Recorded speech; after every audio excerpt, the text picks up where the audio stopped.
अहम खबर देंगे आपको। नस्ला टावर की मसमारी के हवाले से जिले इंतजामिया दबाव का शिकार है। इस हवाले से मजीद तफसीलात बताएंगे हमारे नुमाइंदे अमजद कायम खानी हमारे साथ मौजूद है।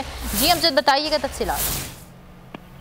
हाँ जी, देखें बिल्कुल जो कमिश्नर कराची की हिदायत पर सिंध बिल्डिंग कंट्रोल अथॉरिटी के जो अफसरान और एहलकार हैं वो इस शब्द जो है नस्ला टावर पहुंचे थे। इब्तदाई जो इंतजामी कार्रवाई है प्री डेमोलिशन, जिसमें खिड़कियां, दरवाजे और जो ग्रिलें वगैरह हैं वो मिसमार की जानी थी।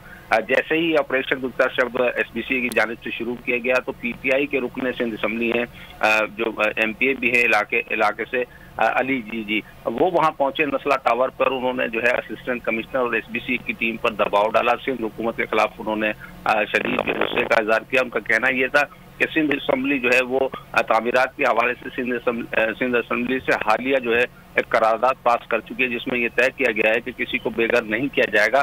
तो सिंध हुकूमत ने दोहरी पॉलिसी जो है अख्तियार कर रखी है।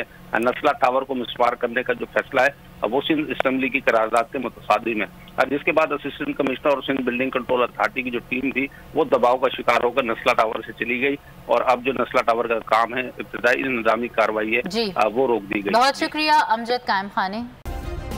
सब्सक्राइब करें और बेल दबाएं ताकि कोई खबर रह न जाए।